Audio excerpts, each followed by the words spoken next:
You want to live a life on fire and on mission. You want to be filled with such conviction and drive that you stop caring about what anyone thinks. You want to face each day alive, authentic, and fully present in every moment. With your wife, with your kids, on the street, at work. You want to bring yourself to the table and to stop bringing the watered-down, nice, what everyone wants version of you. You want that self to be a man who is burning in passion for Jesus, unafraid to bring his kingdom to anyone in your path, no matter what it costs you. You want to love the one in front of you without fear, without needing love back, and without reserve. You want to husband well. You want to father well. You want to shepherd your life well. You want to be a safe pillar for anybody around you.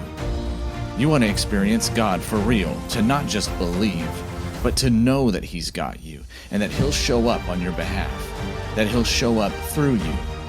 You want to get to the end of your race and say, yep, I gave it everything.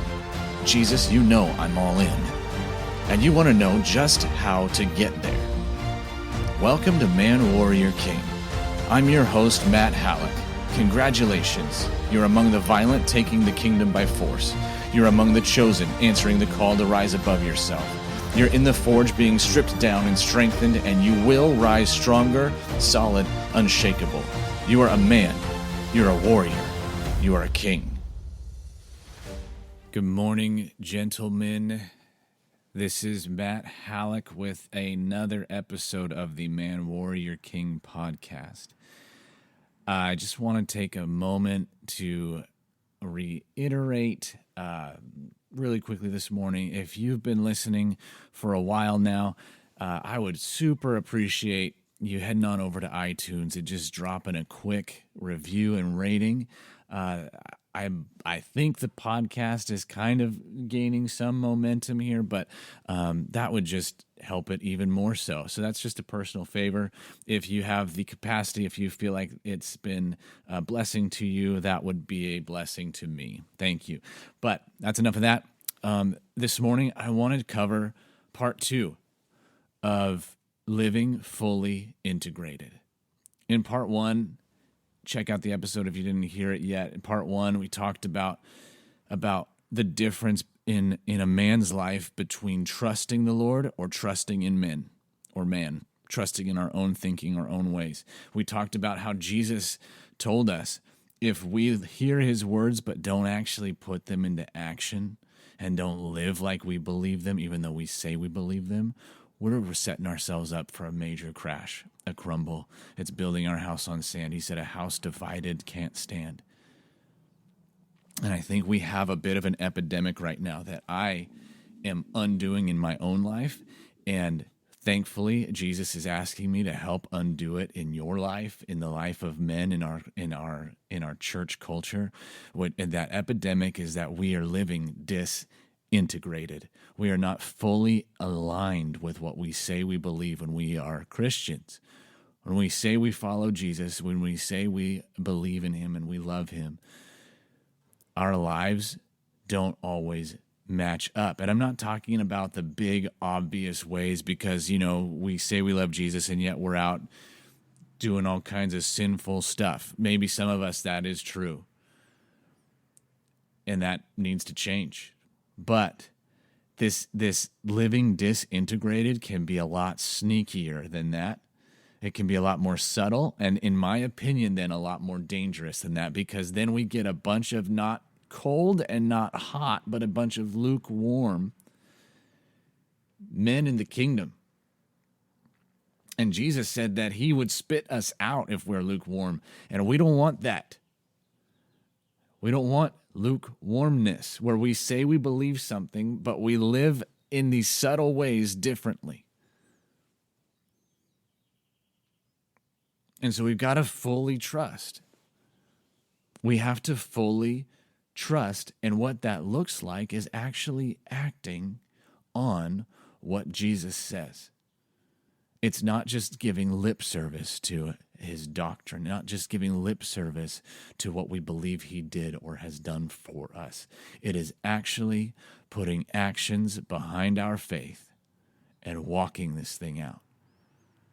It's seeing when he says, hey, if somebody asks you to give them your cloak, go ahead and give them your tunic. And so we say, oh, I will do that. The guy on the street is asking for some change. You know what? I'm going to give him $20 and I'm going to take him to get him some lunch. I'm going to sit down and talk with him. My neighbor's lawn is long, and I know they have a hard time getting around and mowing it, so I'm going to go mow it and make them lunch too. I'm going to bring them a barbecued hamburger. These are just kind of silly examples, but you know what I mean? We live according to the principle that Jesus laid out. We don't live according to what seems wise in the world's eyes. So in business, we refund people well beyond when they should be qualified for a refund. Maybe, I don't know. You know the situation, but that could be. Because we live according to God's providing for us, not according to the payments that we've gotten and holding on tightly to them.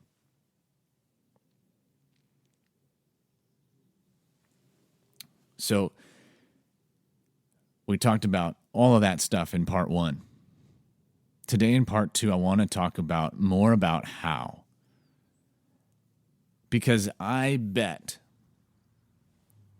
you right now are probably wondering, this sounds good to trust God with all of this, but how do I actually get there? How do I get to be that kind of a person who does trust him like that? What am I missing? What is the key? Because I simply right now, if I'm being honest with myself, I simply just don't. And guys, I will be the first to say that I believe in the power of God, the living, real, active power of God, that we can see change things, that we can actually even see change ourselves. Right? He says that a leopard can't change its spots. So there's certain parts of us that we cannot change no matter how hard we work. And it says that it's God who works in us to get us to both will and to work according to his good pleasure. Okay, so I understand that it is the Lord who does things. He is strong and he's alive and he's powerful. And so it makes sense if we're sitting around wondering, what am I missing? How can I get to be in that place of trust? What do I need to do in order to get God to make me into that kind of a person?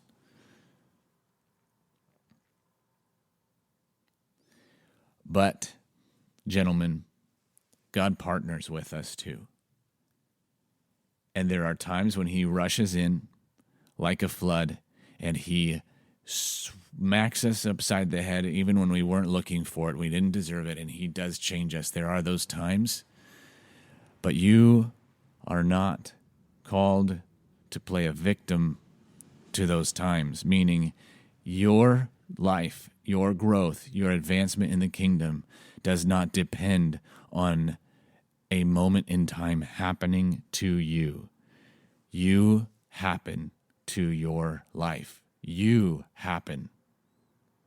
You bring change. So, how do you get to be this man who trusts in the Lord radically, recklessly, extravagantly, beyond what wisdom should say that you should do? The answer is not glorious, but it's real. You get to be this kind of a man by choosing it. There you go. By choosing it. And I can sense in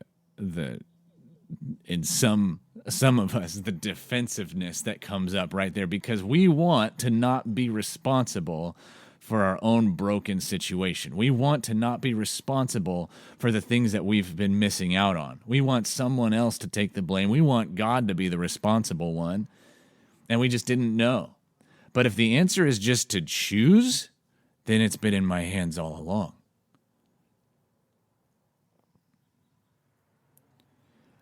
In Deuteronomy chapter 30, there is a very powerful passage.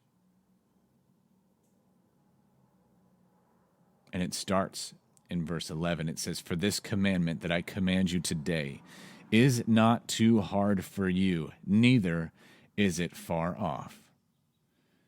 It's not up in heaven that you should say, "Who will ascend to heaven for us and bring it to us that we may hear it and do it?" Neither is it beyond the sea that you should say, "Who will go over the sea for us and bring it to us that we may hear it and do it?" But the word is very near you. It's in your mouth and in your heart so that you can do it. Listen, it does not depend on somebody going and getting this thing for you. It does not depend on the right preacher, the right prophet, the right whoever coming and laying hands on you. It does not depend on how you were raised. It does not depend on your kids changing. It does not depend on your wife changing. It does not depend on your boss changing. It does not depend on your body, your health changing. It does not depend on your circumstances changing. It is not far off, nor is it too hard for you. Gosh, this is convicting, isn't it? Because we want to say it's all too hard. If only this were different, but it's not my fault. Have you seen what I've been through? Yeah. But God says it's not too hard for you. It's not about anybody else going and getting it. And while this might be convicting and make us want to put up our defenses, it should also be freeing. If you can hear this, it's freeing and it's liberating and it's empowering because the word is very near you. It's in your heart and in your mouth so that you can do it. Now watch this. Verse 15 says, "See?" It's like God saying, check it out. "I have set before you today life and good, death and evil. If you obey the commandments of the Lord your God that I command you today by loving the Lord your God, by walking in his ways, and by keeping his commandments and his statutes and his rules, then you shall live and multiply. And the Lord your God will bless you in the land that you are entering to take possession of it. But if your heart turns away and you will not hear, but are drawn away to worship other gods and serve them, I declare to you today that you shall surely perish. You shall not live long in the land that you are going over the Jordan to enter and possess. So I call heaven and earth to witness against you today that I've set before you life and death, blessing and curse. Therefore, here it is. Choose life. Choose life. I have given you options. I have set them before you. Now it's up to you. The ball is in your court. What will you choose? And listen, I'm not saying that it's all about you following all the right rules and being the good Christian guy you're supposed to be and dotting all your I's and crossing all your T's. But I am saying it's all about obeying, and it's all about following what God says. It's all about saying yes to what he says.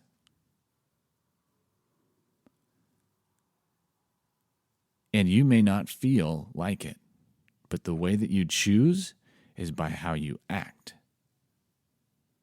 What will your actions say? Will they line up with what Jesus says?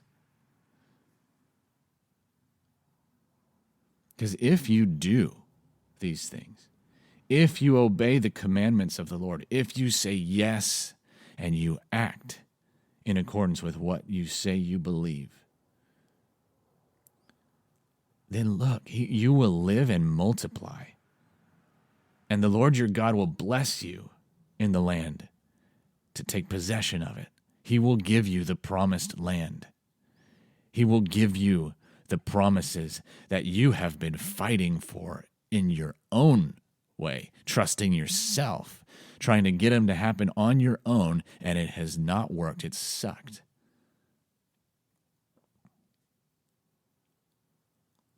But he says, if your heart turns away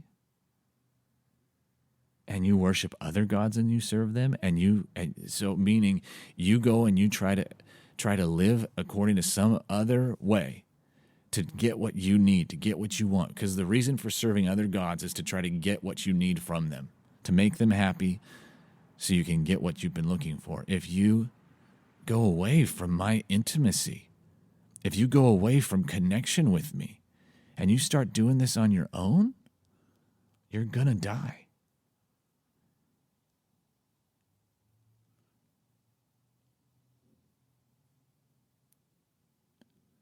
So he says, therefore, choose life. He's begging you, choose life. Please, choose life. You have the power, gentlemen, to choose. Who will you serve? And when you choose, you start acting like it. You prioritize Jesus above everything, above yourself, above your family, above your job, above your bank account. You prioritize him in your time. You establish, you may not feel like spending time with Jesus, and that's it. You may not feel like it. I don't care. I don't care what you feel like. I really don't. That's not what it's about. You establish some freaking discipline. Guys, warriors discipline themselves. Paul says it. I discipline myself. And the good thing, the blessing of it is that as we discipline ourselves more and we choose to live and act and behave according to the principles that we say we want, it starts to require less and less discipline because it starts to flow more and more. And we start to embrace it and actually thrive on it and love it and feed on this thing that we're disciplining ourselves in. And so if you don't feel like spending time with Jesus, I don't care. Discipline yourself and do it, because if you say you're going to believe him, then you've got to put your money where your mouth is. So look at this other section of scripture in Joshua. You don't believe me that you have to choose, that it's just about you choosing, that it's as simple and easy as that? Look at this. Joshua chapter 24, verse 14 says, now therefore, fear the Lord and serve him in sincerity and in faithfulness. Put away the gods that your fathers served beyond the river and in Egypt, and serve the Lord. And if it is evil in your eyes to serve the Lord, choose this day whom you will serve then, whether it will be him or the gods your fathers served in the region beyond the river, or the gods of the Amorites in whose land you dwell. Choose then. Choose. But as for me and my house, we will serve the Lord. Do you hear the resolve there? Men, you have in you the DNA to be resolved. It is time to stop letting how much or how strongly you believe be dictated by what's going on around you. And you have the power to choose who you will believe. And you resolve it. You say, this is the man I will be. Come hell, come high water, I will not waver. And this attracts heaven to you. This attracts all of the resources of heaven to you. This attracts the heart of the Father to you. When he says, look at that man down there, it is not, to him, it's not about what he's getting out of the deal. He has chosen and resolved that he will follow after me, and he will trust me, and he will live according to my kingdom's ways no matter what. So watch while I do a mighty, mighty thing in his life. If he's trusting me, I will build such a testimony in him of my power and my glory. The world is going to look at it and marvel.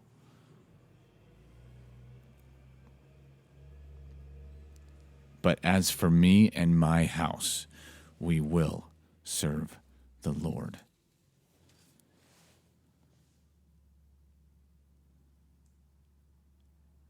And look at 1 Kings 18. Verse 21 is when Elijah is having a showdown with the prophets of Baal. And he speaks to the people of Israel who are gathered around to the showdown. And he says, "How long will you people go limping between two different opinions? If the Lord is God, follow him. But if Baal, then follow him." Listen, if you are divided, you are limping. So you want to know how to become the man who is unshakable? To become the man like in Jeremiah 17 we talked about in part 1, who trusts in the Lord and who always bears fruit in season, out of season, in the drought. He's not anxious when the drought comes. It doesn't even matter. He's unshakable. You want to know how to be that kind of man who trusts God that way? It starts with your choice.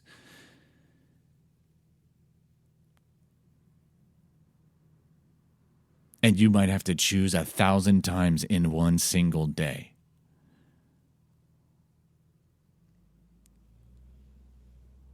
And you choose, I agree with the truth of the Lord.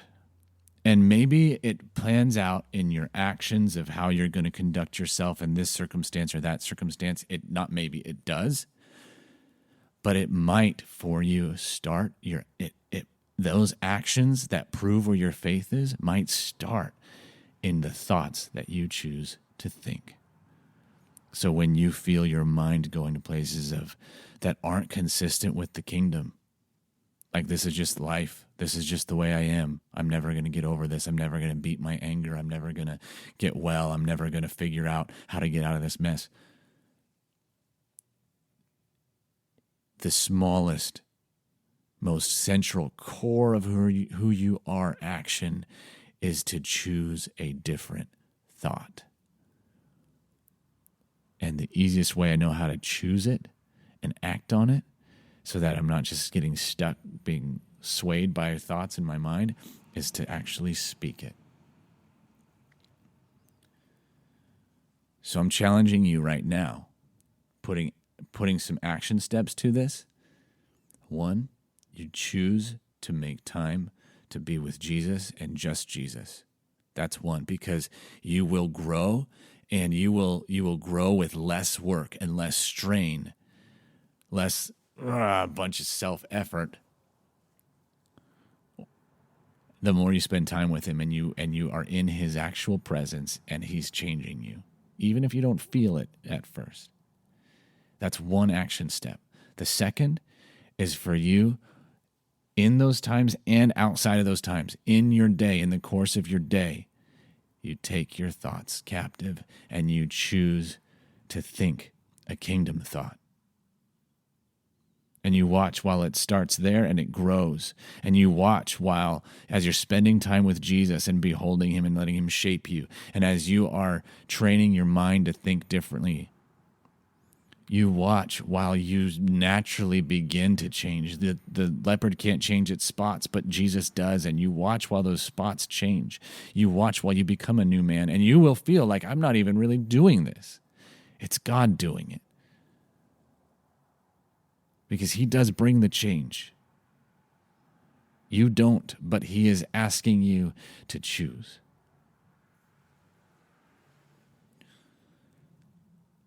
You can do this, gentlemen. This is Matt Hallock signing off and thanking you again for being a part of the Man Warrior King community. If you want more, head over to manwarriorking.com. And please remember to take just a couple seconds to subscribe on iTunes and to leave a 5-star rating and a review so that more and more men can join us as we become awesome. You are a kingdom man.